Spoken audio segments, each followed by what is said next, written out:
28/11 de 2021. E agora, 26/11 de 2023, eu retorno. É uma alegria, já criei laços aqui. Tem irmãos que eu tenho contato continuamente, então é uma alegria estar aqui com os irmãos cultuando ao Senhor. Agradeço ao pastor Paulo, ao conselho, pelo convite, ao Lucas por me aturar junto com a sua esposa. Converso muito, viu, irmãos? Às vezes é difícil me aguentar, mas eles têm paciência e louvo a Deus pela vida dos irmãos. Convido que você abra a sua Bíblia no Evangelho segundo Mateus, no capítulo 9, leremos dos versículos 35 ao 38. Evangelho de Mateus, capítulo 9, leremos dos versos 35 ao 38.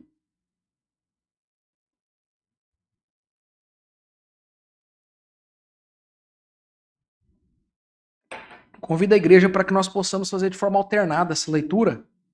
Eu lerei os versos ímpares e os irmãos, por gentileza, leem os versos pares. E nos diz assim a palavra de Deus: E percorria Jesus todas as cidades e povoados, ensinando nas sinagogas, pregando o evangelho do reino e curando toda sorte de doenças e enfermidades. Vendo ele as multidões, compadeceu-se delas, porque estavam aflitas e exaustas, como ovelhas que não têm pastor. E então se dirigiu aos seus discípulos: A seara, na verdade, é grande, mas os trabalhadores são poucos. Que mande trabalhadores para a sua seara. Amém. Senhor, nós acabamos de ler a Tua palavra. Pedimos, ó Deus, que o Senhor fale aos nossos corações. Pedimos, ó Deus, que o Senhor tire qualquer distração que possamos ter nesse momento. Ó Pai, tenha misericórdia de nós. Pedimos também que o Teu Espírito Santo me use de maneira fiel à Tua palavra, Pai. E que eu possa ser um verdadeiro mensageiro do Senhor. Pedimos também, ó Pai, pelos nossos queridos irmãos espalhados pelos 4 cantos da terra, que também nesse momento estão meditando na palavra. Ó Deus, instrua-os, fortalece-os. E assim, ó Deus, como nós pedimos aqui a nós, que o Senhor sustente e que a Tua palavra produza frutos para a honra e glória do Teu nome. Essa é a nossa oração. Em nome do nosso mediador perfeito, Cristo Jesus. Amém. Amém. E amém. Queridos, nós aprendemos desde o momento que nós nascemos. Digo mais, eu tenho alguns amigos que têm tido filhos recentemente, e ainda quando a sua esposa está na gestação, eu já vejo amigos ali na barriga da sua esposa, orando com o seu filho ou com a sua filha, ensinando, lendo a Bíblia juntos. E quando eles nascem, mesmo que talvez eles não percebam, já com os primeiros dias de vida, eles passam a instruir os seus filhos. Leem a Bíblia, oram, ensinam valores do reino a eles. E assim essas crianças elas passam a aprender. E de fato, nós vamos aprendendo em toda a nossa caminhada cristã. Eu, agora no seminário, aprendi com homens de Deus como ter uma vida piedosa, como conciliar a teologia e a vida piedosa. E até o final da minha vida eu irei aprender, eu não tenho dúvida disso. E talvez se nós fizermos uma análise honesta, nós vamos concordar com isso. Em todos os momentos da nossa vida, em toda a nossa idade, nós iremos aprender. Mas, queridos, nós temos grandes mestres. Eu tive grandes mestres no seminário, grandes mestres no meu tempo de faculdade, no meu tempo de escola. Mas existe um mestre por excelência. E esse mestre por excelência é Cristo Jesus. E ele, em todo o seu ministério, ele ensinou os seus discípulos, ensinava as multidões. E é isso que nós vemos nesse texto. É interessante que o texto aqui de Mateus, capítulo 9, dos versos 35 a 38, nós vemos um texto de transição. Em Mateus capítulo 5 a 7, a gente conhece, é o famoso Sermão da Montanha, Sermão do Monte, aonde Jesus está ensinando e as pessoas estão ali, sentadas, ouvindo Cristo Jesus ensinar. Aí no capítulo 8 e 9, Jesus então ele passa a praticar esses ensinamentos. E é nesses capítulos 8 e 9 onde Jesus cura leprosos, ele cura o criado do centurião, ele expulsa demônios, e então ele mostra para aqueles discípulos que aquilo que ele ensinava é de fato verdade. Ele é o Filho de Deus. Ele tem toda a autoridade no céu e na terra. E esses versículos finais, quando irá ter os versículos posteriores, o capítulo 10, nós vemos que no capítulo 10 é quando Jesus escolhe os 12 e os envia. Então veja como essa porção das Escrituras é importante para nós. É quando Jesus acabou de ensinar aqueles discípulos de forma oral. Jesus havia mostrado para eles como ele de fato vive aquilo que ele ensina, mas agora Jesus vai enviar os seus discípulos. E nós vamos ver dos capítulos 10 ao capítulo 20, Jesus envia os seus discípulos e ele faz a missão juntamente com os seus discípulos. Depois o capítulo 21 a 27 vai ser em torno da crucificação. E o capítulo 28, então, a grande comissão, Jesus dá a grande comissão aos seus discípulos, de fazer discípulos de todas as nações. Então esse texto é um texto de transição. E Jesus então ensina aos seus discípulos. E aqui, o tema para a nossa mensagem de hoje é que Jesus ensina o nosso modelo para a missão. Jesus ele é o nosso modelo para nós fazermos a missão. E nesses versículos, quando Jesus está praticando e mostrando aos seus discípulos como fazer a missão, ele está nos ensinando essa noite. Então, em primeiro lugar, Jesus nos ensina como fazer a missão através da metodologia. Vamos ler novamente o versículo 35, todos em uma só voz? E percorria Jesus todas as cidades e povoados, ensinando nas sinagogas, pregando o evangelho do bem e curando toda sorte de doença e enfermidade. Queridos, aqui nós vemos a metodologia do Mestre dos Mestres. A metodologia de Cristo Jesus. Como que nós vamos exercer a missão? Como que nós vamos cumprir a nossa missão? De fazer discípulos até os confins da terra. Jesus nos ensina nesse versículo.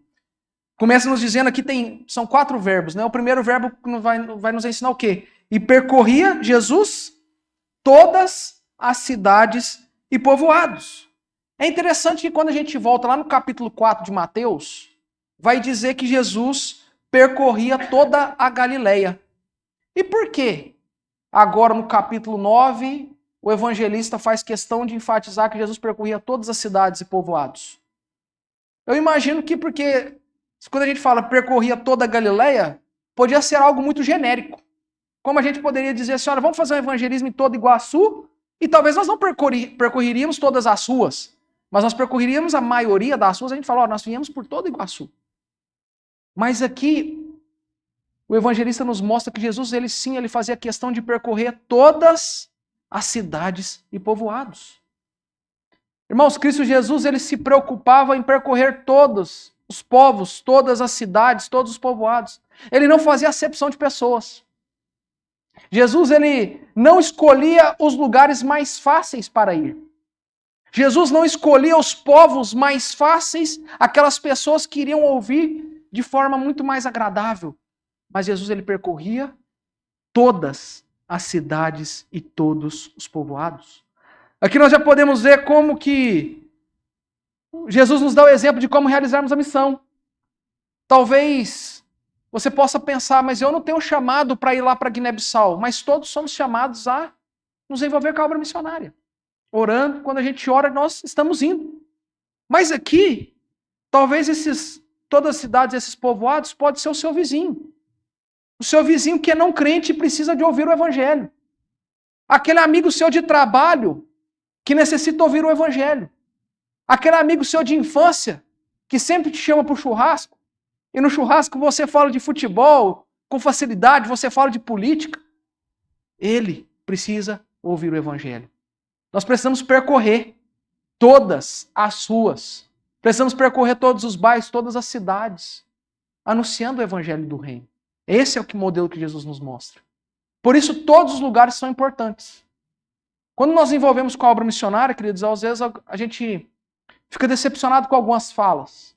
Eu já ouvi certa feita uma pessoa que disse assim, tal missionário está se preparando para ir para uma tribo indígena que tem 500 pessoas, uma etnia.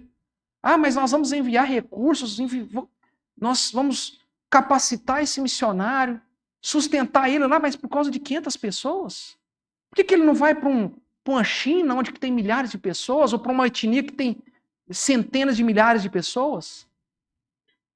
Não é a visão de Cristo Jesus essa visão, irmãos. Cristo Jesus, ele percorria todas as cidades e povoados. Jesus, ele se preocupava com todas as pessoas, queridos. Ele não fazia acepção de pessoas. Existem etnias que têm menos de 100 pessoas. E o que o Senhor Jesus nos ensina é que nós devemos ir até aquela etnia, a todos os povos, a todas as línguas, tribos e raças. Devemos ir, como nós cantamos. Mas o segundo verbo, nós temos a metodologia do mestre dos mestres. O texto vai continuar e vai dizer que ele ensinava nas sinagogas. Então não basta irmos, queridos, não basta irmos. Mas nós temos que também ensinar. Não basta eu ir lá para Guiné-Bissau e passar a percorrer todas as cidades e conhecer as cidades, conhecer as pessoas e não ensinar, não pregar. Jesus nos ensina qual que é o modelo, qual que é a metodologia de nós fazermos a missão. Nós devemos ensinar. E é interessante que Jesus ele ensinava não como os escribas e fariseus, mas Jesus ensinava como quem tem autoridade. É o que diz lá em Mateus capítulo 7, do versículo 29. As pessoas, ao verem o ensino de Cristo Jesus, do mestre dos mestres, eles então veem a diferença dos escribas e dos fariseus, dos mestres da lei daquele tempo. E falam assim, ó, ele ensina como quem tem autoridade. Afinal, Cristo Jesus é o mestre dos mestres, ele é o Deus encarnado e ele ensina de fato com autoridade. Então, aos sábados, como de costume, Jesus ensinava nas sinagogas, ensinava as escrituras, ensinava sobre a si mesmo. Eis que se cumpre as escrituras, Jesus diz. Ele é o cumprimento do Antigo Testamento, aqueles símbolos, aquelas sombras apontavam, eram tipos de Cristo que apontavam para Cristo Jesus que viria. Mas vemos aqui ainda um terceiro verbo. Pregando o evangelho do reino. Queridos, nós precisamos pregar o evangelho. É ir, mas pregar o evangelho. Por isso, nós precisamos falar do evangelho para os nossos amigos e familiares. Quando eu me converti, logo que eu me converti, eu ouvi e até cheguei a citar erroneamente, um ditado que diz assim, olha, pregue com o seu testemunho e, se necessário, com palavras. Não é isso, queridos. De bom testemunho, infelizmente, muitas vezes existem ímpios que têm um excelente testemunho, talvez melhores do que cristãos. A minha cidade, eu sou de Uberaba, uma cidade onde o espiritismo é muito forte. Existem pessoas espíritas lá que, se fosse contar como testemunho, têm uma vida irretocável. Aos finais de semana dá sopa, presta assistência social. Mas, querido, nós devemos o quê? Pregar o evangelho. Você precisa falar para o seu amigo, olha, você precisa de Cristo Jesus. Você precisa falar para o seu familiar não crente. Nós precisamos pregar o evangelho além fronteiras. Há pessoas que estão adorando a deuses que não são Deus, que não é Deus. Deuses falsos. Se curvando a deuses que não é o Deus verdadeiro. Por isso nós precisamos ir lá, pregar o evangelho, falar de Cristo Jesus. É interessante que no versículo anterior dos versos que nós acabamos de ler, Jesus é acusado de expulsar demônios pelo poder de demônios. Veja bem o que diz o verso 34. Mas os fariseus murmuravam, pelo maioral dos demônios é que ele expele os demônios. É interessante que Spurgeon vai dizer que Jesus ele não se preocupou com essas calúnias e blasfemas, mas em vez disso, em vez de perder o foco com homens maus, Jesus demonstrou maior zelo em fazer o bem e pregar o evangelho do reino. E pregar o evangelho do reino. Precisamos pregar o evangelho, queridos. E para isso, irmãos, como que nós vamos ensinar e pregar a palavra de Deus? Iremos pregar e ensinar o evangelho, o reino de Deus, se nós tivermos uma vida de leitura da palavra. Porque nós iremos falar daquilo que o nosso coração está cheio. Por que muitas vezes nós temos facilidade de falar de futebol? Porque nós consumimos, aí na hora que a gente está na rua, a primeira coisa que a gente quer falar é de um futebol. É de política, é de entretenimento. Mas nós precisamos ter o nosso prazer em meditar na palavra de Deus de noite, para que quando o Senhor nos der a oportunidade de pregar o evangelho, nós iremos anunciar as boas novas do reino. Essa é a metodologia do mestre. Mas o quarto verbo aqui vai nos dizer que Jesus curava. Diz assim o final do verso 35, curando toda sorte de doenças e enfermidades. Por intermédio das mãos de Cristo Jesus, cegos passaram a ver. Surdos passaram a ouvir. Pessoas endemoniadas que precisavam de ficar presas em correntes passavam agora a ter sanidade mental. Pessoas que eram leprosas, que eram rejeitadas por toda a sociedade, agora eram curadas e poderiam ser bem aceitas na sociedade. O que nós podemos aprender com isso, queridos? É que Jesus ele se preocupava sim com a vida espiritual daquelas pessoas, mas ele também se preocupava com aquelas pessoas, com o corpo daquelas pessoas. Por isso, hoje pela manhã eu mostrei o projeto Crack da Esperança e nós podemos apresentar ali algumas coisas que o Senhor tem permitido que a gente possa fazer. Porque eu posso pregar o evangelho, mas se aquela pessoa está necessitando de comida, por exemplo, eu preciso me preocupar também de alimentar aquela pessoa. Não basta eu chegar para ela, olha, Jesus, você precisa de crer em Jesus, Jesus te ama, ele morreu na cruz pelos seus pecados, mas aquela pessoa não está nem conseguindo me ouvir, porque a necessidade de se alimentar é tão grande, nós precisamos nos preocupar com isso. Precisamos nos preocupar também com as pessoas como Jesus se preocupava, não apenas com o aspecto espiritual, claro que é o principal. Aqui eu não estou pregando uma teologia da prosperidade, uma teologia da libertação, ou uma teologia da missão integral, não é isso. Mas nós precisamos preocupar com a pessoa. Precisamos preocupar primeiramente com pregar o evangelho, mas também com ela, com a pessoa, com o corpo dela. É isso que Jesus nos ensina. Essa é a metodologia do mestre. Como que nós vamos cumprir a nossa missão? Em primeiro lugar, nós vamos cumprir percorrendo todas as cidades e povoados. Precisamos percorrer todas as ruas do nosso bairro. Precisamos percorrer todos os nossos amigos não crentes, todos os nossos familiares. Essa deve ser a forma de nós irmos. Mas também precisamos o quê? Só ir? Não, mas precisamos ensinar. Precisamos pregar. Pregar o quê, irmãos? Aquilo que eu imagino, aquilo que eu acho que é o correto? Não. Pregar o evangelho do reino, a palavra de Deus. Para isso eu preciso meditar, estar cheio da palavra. E em quarto lugar, eu preciso preocupar com as pessoas. Então aqui nós vemos a metodologia do mestre dos mestres. Queridos, certas vezes nós não nos preocupamos tanto com as outras pessoas. Talvez você vai ver alguém aqui da igreja que está passando necessidade e a gente vai chegar no diácono e vai dizer assim, olha, aquela família ali está passando uma certa necessidade. Isso é importante, é função dos diáconos assistir. Mas talvez nós podemos também chegar e falar para aquela pessoa, olha, bate na casa dela e fala assim, olha, eu trouxe aqui uma cesta básica para você. Olha, vim orar com você, saber se você está precisando de alguma coisa. A pessoa às vezes sofreu um acidente, você levar algo para ela. É isso que Jesus nos ensina. Mas em segundo lugar, o mestre dos mestres, aquele que tem todo o poder e toda a autoridade para ensinar e ensina com excelência. Primeiramente, ele nos ensinou como? A metodologia, como que nós vamos fazer. Mas em segundo lugar, ele nos ensina o fundamento da missão. Vamos ler o verso 36? Vendo ele, as multidões,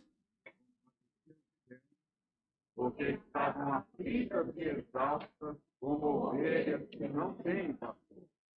Queridos, aqui nós vemos o fundamento da missão.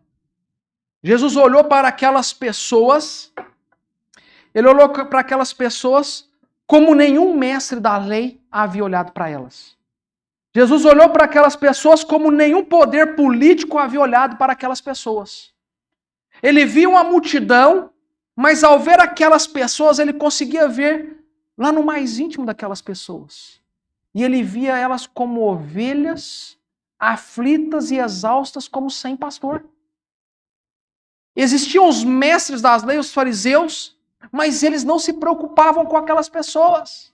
Eles não viam aquelas pessoas como elas realmente eram. Ovelhas exaustas, aflitas, que precisam do bom pastor. Jesus, ele olha para aquelas pessoas com compaixão. Ele vai dizer assim, as escrituras nos dizem, olha, vendo ele, compadeceu-se delas. Compadeceu-se delas. E aqui, o substantivo dessa palavra no original é um substantivo que é entranhas. É como se nós pudéssemos... entranhas no tempo de Jesus é o mais íntimo da pessoa. É como se Jesus dissesse assim, olha, nós temos que nos preocupar com aquelas pessoas no mais íntimo. Nós temos que olhar para aquelas pessoas e nos compadecer de uma forma, não com um olhar superficial, mas com um olhar profundo. Com um olhar profundo. E aqui eu sou me lembrado a recordar de Ezequiel capítulo 34, dos versos 1 a 6, quando Deus ele exorta contra os pastores infiéis. E diz assim, Ezequiel 34, de 1 a 6, veio a mim a palavra do Senhor dizendo, filho do homem, profetiza contra os pastores de Israel. Profetiza e diz-lhes, assim diz o Senhor Deus, ai dos pastores de Israel que se apacentam a si mesmos. Não apacentam os pastores as ovelhas? Comeis a gordura, vestivos da lã, e degolais o cevado, mas não apacentais as ovelhas?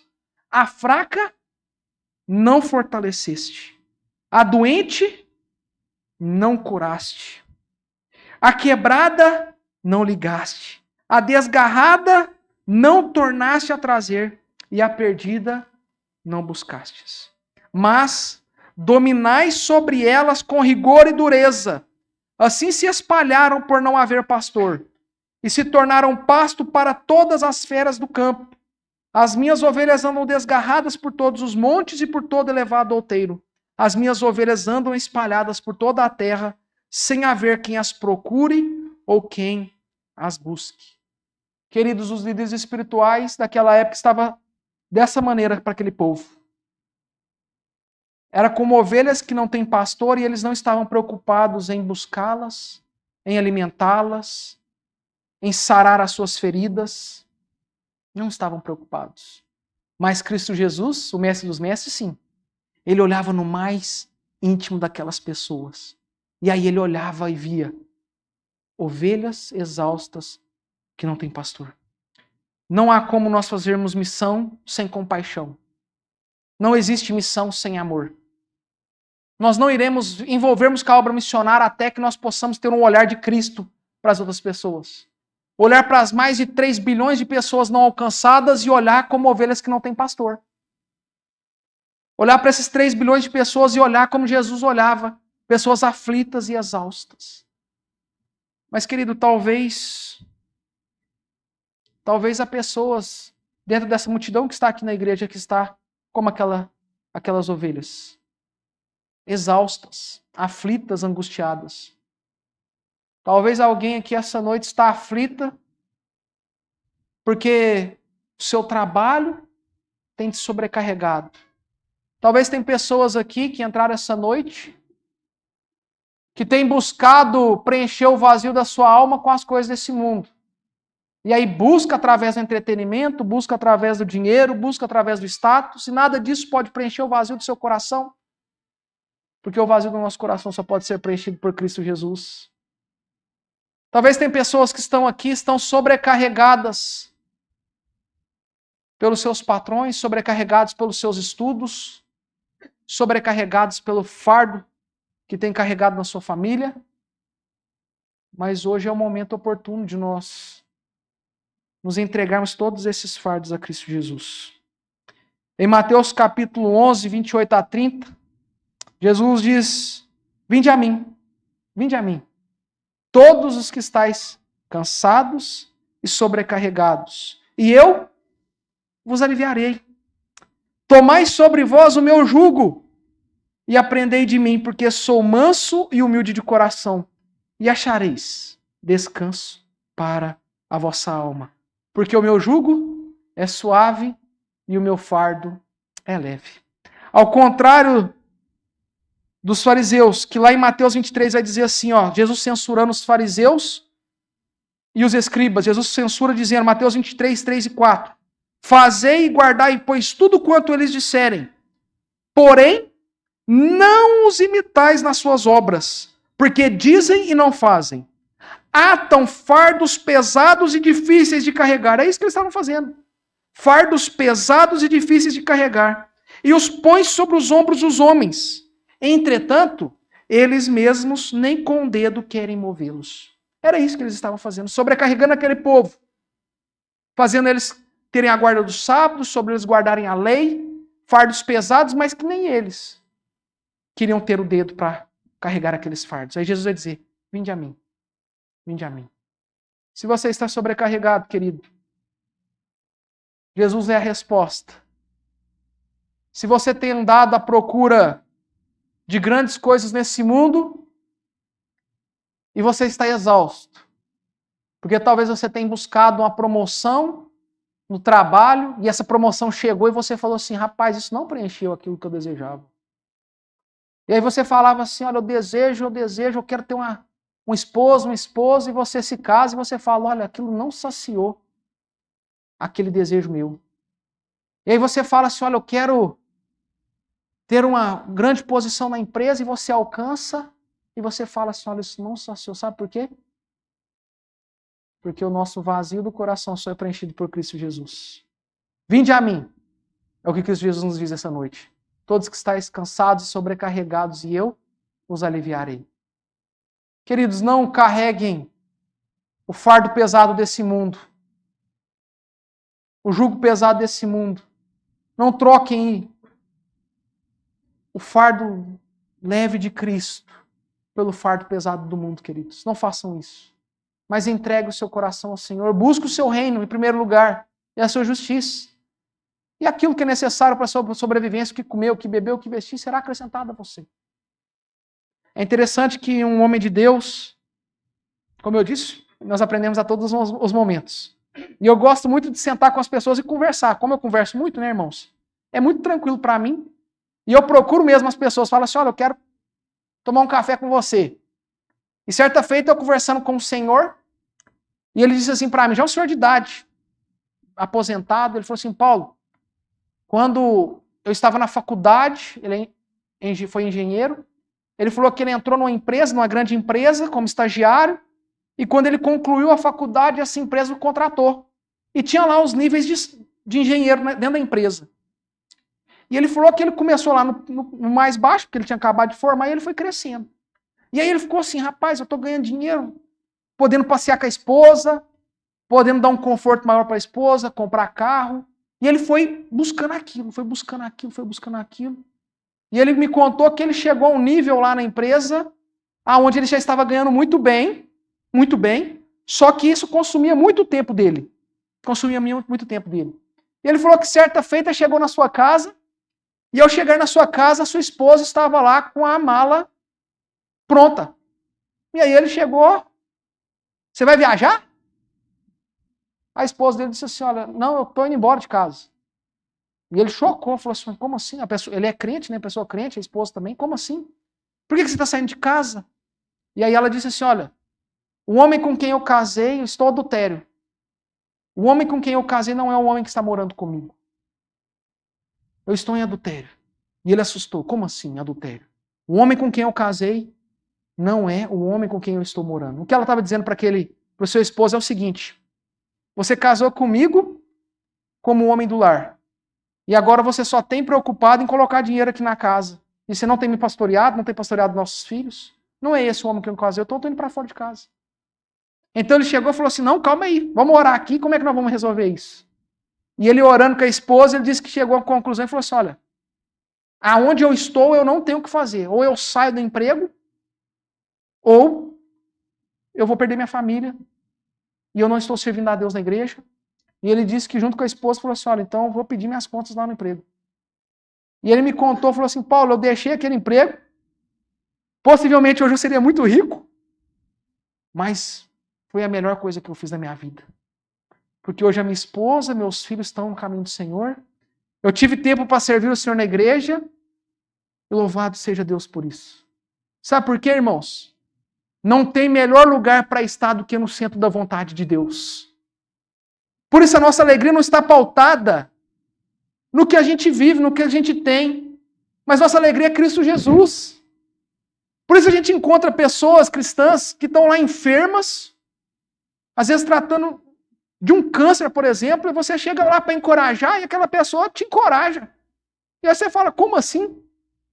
Mas é porque ela tem Cristo Jesus e ela sabe que se ela está passando por aquilo, o Senhor tem um propósito para a vida dela. Talvez alguém que está desempregado e você vai levar uma cesta básica e você chega, prepara um texto, fala assim, eu vou lá encorajar aquela pessoa, e aquela pessoa está sorridente, alegre, te oferece um copo d'água, Fala, olha, não tenho mais do que te oferecer, mas está alegre ali, te recebe. Você fala, como assim? Como assim? Porque ela tem Cristo Jesus no seu coração. Queridos, Jesus nos ensina que o fundamento da missão é o amor, é a compaixão. Precisamos olhar para as pessoas. Precisamos olhar para os nossos familiares não crentes com esse olhar. É uma ovelha exausta e aflita, que está buscando nas coisas desse mundo preencher o vazio que só Cristo pode preencher. Precisamos lá pregar o evangelho. E assim, até os confins da terra. Lá em Guiné-Bissau, um povo predominantemente muçulmano, 5 vezes ao dia aquelas pessoas oram a um Deus falso. 40 dias aquelas pessoas fazem jejum no Ramadã a um Deus que não é o Deus verdadeiro. Talvez, muitas vezes eu até ficava constrangido no meio dos muçulmanos. Porque eu olhava para eles assim, quando dava o horário deles orarem, eles paravam o que estavam fazendo. Podia até estar no comércio, e você comprando dele. Ele te larga lá e vai orar. E você fala assim, rapaz, que doideira isso aqui. Não vou comprar de você se você for orar, não. Ele não vai estar nem para você, então não compra. E certa feita eu conversei com um homem de Deus sobre isso, ele falou assim, Paulo, mas você tem que olhar que a religião deles é pelas obras. Eu falei, realmente. Então eles fazem aquilo para ir para o paraíso. Mas, irmão, se nós somos pela graça, nós não deveríamos fazer muito mais? Ou eu estou enganado? Se Cristo Jesus cumpriu o preço para que nós tivéssemos vida, muito mais nós temos que ter uma vida de oração, uma vida ao Senhor, de viver para a sua glória. Muito mais. Porque se nós orarmos uma vez no dia ou 10 vezes no dia, nós já somos eleitos, já somos salvos. Não é pelo que nós fizemos, mas é pelo mérito de Cristo. Mas aí, pela graça, muito mais nós devemos orar, muito mais nós devemos buscar ao Senhor. Lá, povos animistas, 40% da população, cultuando a deuses que não são deuses, irmãos. Eles vão para um feiticeiro e chegam para aquele feiticeiro, olha, tem pessoas que estão doentes na minha casa, e o feiticeiro fala, olha, faz tais rituais, mata tantos animais, e eles vão lá e fazem rituais, irmãos. Há um Deus que é falso. Carecem, são como ovelhas que não têm pastor. Atrás de um sorriso, muitas vezes, porque lá o povo é muito alegre, mas por trás de um sorriso, existem ovelhas aflitas que não têm pastor. Por isso Jesus nos chama para olharmos como nós devemos olhar para eles. Com compaixão, com amor, olhando lá no íntimo. Lá no íntimo. No coração das pessoas. Como que nós vamos fazer a missão, irmãos? Cristo Jesus nos ensina. Em primeiro lugar, a metodologia. Nós vamos percorrer, ensinar, pregar, curar. Mas, em segundo lugar, como que é? Através do fundamento do amor. Compaixão. Ao falar que Guiné-Bissau tem em torno de 2% de cristãos evangélicos, isso tem que incomodar o nosso coração e orar por esse povo. Mas, em terceiro lugar, os outros 2 versículos, nós vemos a necessidade da missão. Vamos ler mais uma vez os versos 37 e 38? E então se dirigiu aos seus discípulos.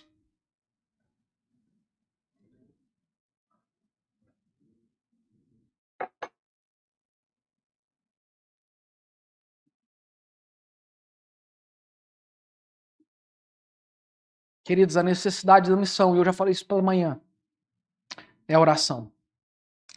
Diante dessas ovelhas, dessas pessoas que eram ovelhas exaustas e aflitas que não têm pastor, o Senhor Jesus então vira para os seus discípulos e diz assim, olha, roguem, orem ao Senhor da Seara, ora ao Senhor da Seara, rogue que o Senhor da Seara mande mais trabalhadores, porque a Seara, na verdade, é grande, é enorme, mas poucos são os trabalhadores. Irmãos, essa mensagem é muito atual. É muito atual. Porque se você for fazer a exegese desse texto aqui, você vai perceber que essa seara grande são os povos não alcançados mesmo. Pode ser aplicado para os povos não alcançados. Então essa seara hoje é os mais de 3 bilhões. E qual que é o remédio para essa seara enorme? Oração. Devemos rogar. Senhor, tenha compaixão daqueles povos. Povos que têm se curvado a deuses falsos. Povos que têm sido escravos de rituais falsos, fardos pesados do maligno sobre eles. Tenha compaixão, Senhor. Levante os trabalhadores. Esse é o nosso dever. É isso que o Senhor nos ensina. Oração. Oração. A demanda é maior que a oferta e o nosso campo é o mundo. O nosso campo é o mundo.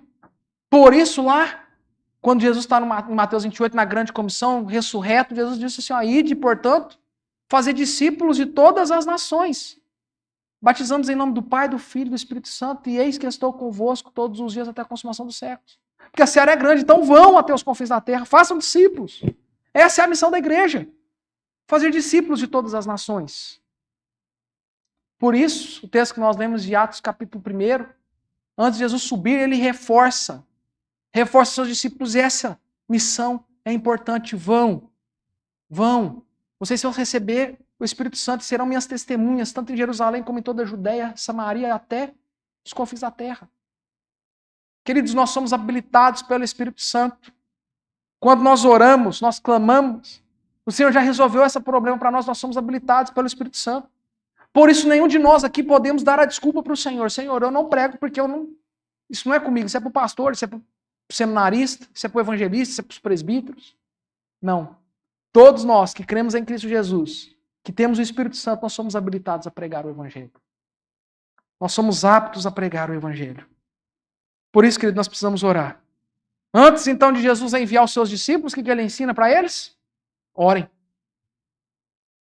Em capítulo 10, nós vamos ver Jesus chamando os 12 e enviando, mas antes ele diz assim, orem ao Pai, ao Senhor da Seara. E aqui é interessante, irmãos, e é importante salientar, que quem chama é o Senhor. Por isso a necessidade de nós orarmos, porque é Ele que chama, é Ele que capacita, é Ele que alcança o perdido. Tudo é Ele. Por isso que a gente tem que rogar o Senhor da Seara. Quem vai fortalecer o missionário lá no campo missionário? É o Senhor. Se não for o Senhor, ele volta no primeiro dia. Na hora que ele bate lá, que ele já está no calor de 45 graus, não tem um ar-condicionado. Passa uma semana ali, ele já está doido. Fala, Senhor, isso aqui não é para mim não aguento. Tem que voltar. Mas quando o Senhor chama, ele capacita.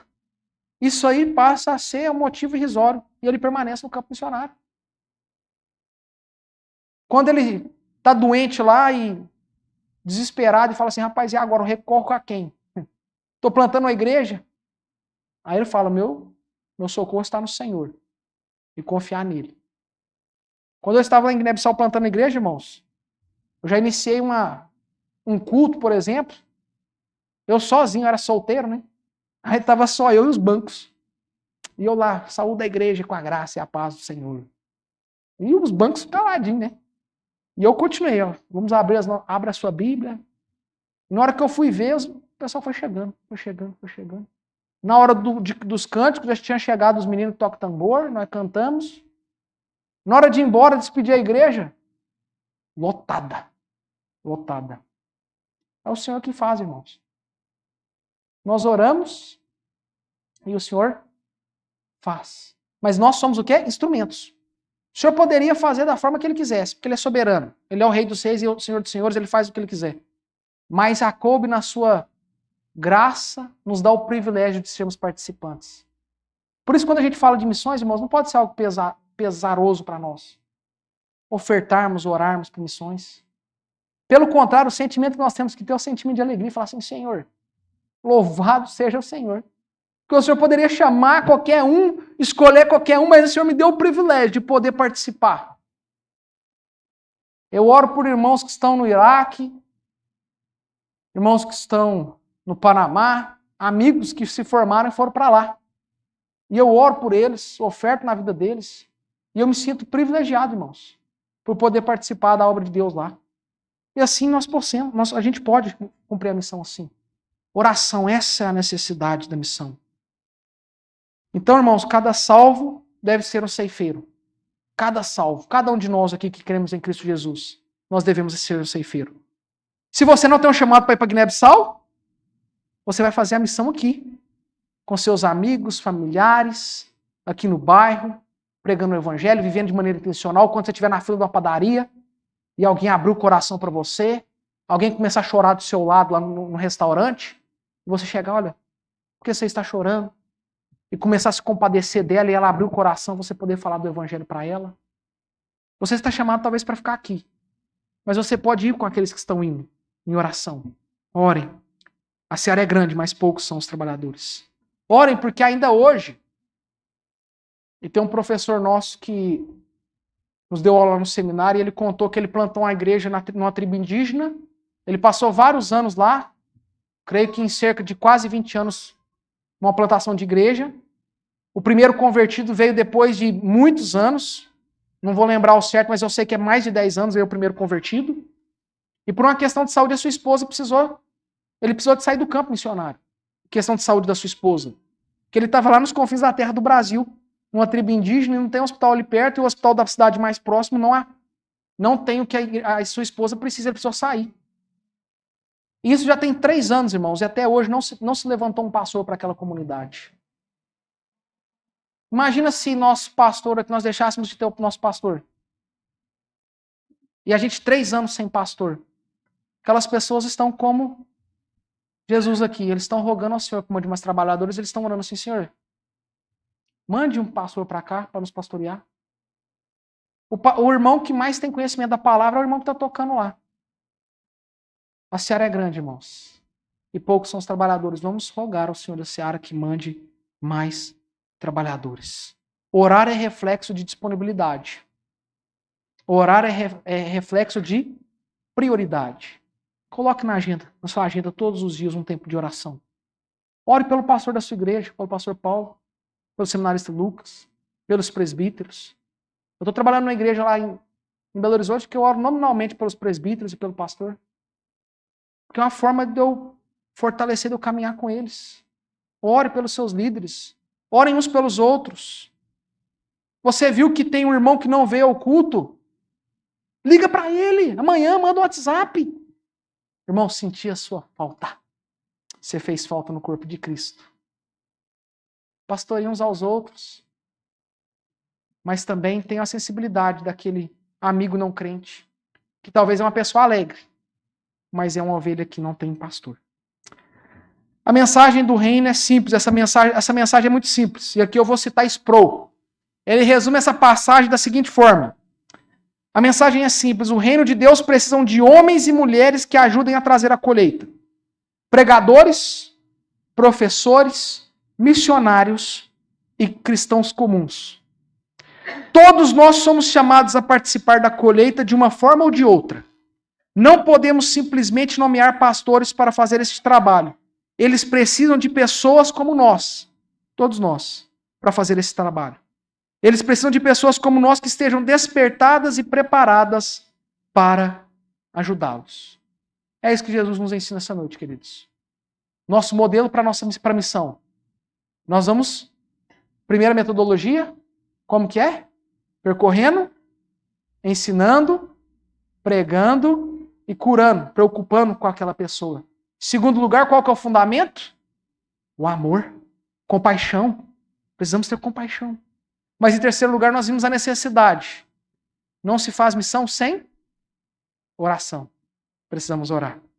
E agora, Mateus 10, capítulo 5, diz assim: a esses 12 enviou Jesus, dando as seguintes instruções. E no Evangelho Paralelo, em Lucas, no capítulo 10, Jesus vai dizer assim, depois dessa mensagem, né? Ele fez a seguinte advertência: a seara é grande, Lucas 10, 3. Mas os trabalhadores são poucos, rogai ao Senhor da seara que mande trabalhadores para a sua seara. E o verso 3 diz assim, ó, ide, eis que vos envio como cordeiro para o meio dos lobos. O Senhor está nos enviando agora, queridos. O campo missionário é a nossa família, os nossos amigos, as pessoas do nosso trabalho e até os confins da terra. Que Deus nos ajude a cumprir a missão que é dele. Que Deus nos abençoe.